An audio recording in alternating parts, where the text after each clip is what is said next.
A tensão entre China e Taiwan está longe de ser novidade, mas algo mudou drasticamente nos últimos anos.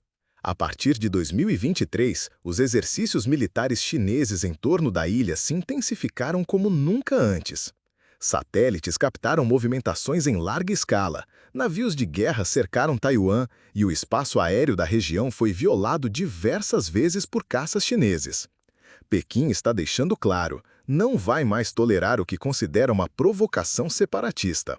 Enquanto isso, os Estados Unidos seguem reforçando sua presença militar na região, com navios patrulhando o Mar do Sul da China e acordos estratégicos sendo firmados com aliados do Indo-Pacífico.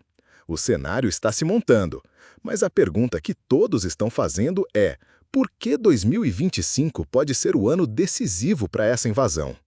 O motivo central está na janela política e estratégica que se abre para Xi Jinping. O presidente de Taiwan, Lai Ching-te, mantém sua linha pró-independência em 2025 e, por isso, a China continua exercendo pressão sobre Taiwan. E um ambiente internacional particularmente incerto tem crescido nesse ano. Isso pode ser usado por Pequim como justificativa para agir militarmente. Além disso, Xi Jinping, que consolidou um poder praticamente absoluto após o 20º Congresso do Partido Comunista, precisa garantir resultados concretos para sustentar sua autoridade interna. Uma reunificação com Taiwan, mesmo que parcial ou simbólica, poderia ser apresentada ao povo como a coroação de seu projeto de grande rejuvenescimento da nação. Internamente, isso ajudaria a desviar a atenção de problemas econômicos graves que a China vem enfrentando, como a crise imobiliária e o aumento do desemprego juvenil. No campo militar, 2025 representa um ponto de maturação das capacidades bélicas chinesas. Relatórios internacionais indicam que, até esse ano, a China terá ampliado significativamente sua frota naval, incluindo novos porta-aviões e mísseis hipersônicos. Essa superioridade regional pode gerar uma confiança perigosa, fazendo com que Pequim aposte em uma ação rápida, do tipo guerra relâmpago, para tomar Taiwan antes que os Estados Unidos possam reagir com força. A ideia seria dominar pontos estratégicos, como aeroportos e centros de comando, em questão de horas, forçando uma rendição diplomática antes que o mundo pudesse intervir de forma eficaz. É uma jogada arriscada, mas que alguns analistas acreditam que Xi Jinping está disposto a fazer, mesmo sob o risco de uma guerra global. Do outro lado, Taiwan tem se preparado. O governo taiwanês vem investindo pesado em drones, mísseis antinavio e sistemas defensivos baseados em inteligência artificial. Além disso, o país reforçou seus laços com o Japão, Coreia do Sul e, claro, os Estados Unidos.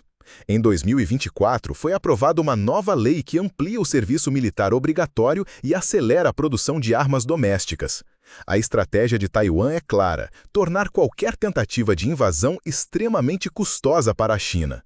Um conflito direto não é o cenário ideal, mas se acontecer, será uma guerra que não ficará restrita apenas à Ásia. O impacto será global, econômico, político e militar. As cadeias de suprimento, especialmente de semicondutores, serão devastadas e o mundo todo sentirá o impacto. Por fim, há o fator imprevisível, a reação internacional. Se a China realmente invadir Taiwan em 2025, os Estados Unidos estarão dispostos a intervir militarmente? E a OTAN, a União Europeia? O Japão? Um conflito dessa magnitude redefiniria as alianças globais e poderia ser o estopim de uma nova ordem mundial. É por isso que muitos especialistas consideram 2025 como o ano limite, a encruzilhada onde tudo pode mudar. Se a diplomacia falhar, o mundo pode estar prestes a assistir o maior confronto geopolítico desde a Segunda Guerra Mundial. E a pergunta que fica para você, espectador, é: estamos preparados para o que está por vir? Se você quer ficar por dentro dos bastidores da geopolítica mundial, inscreva-se agora no canal O Confronto, ative o sininho e fique à frente das manchetes. Aqui, a gente entrega o que os grandes jornais não dizem, com contexto, estratégia e sem enrolação.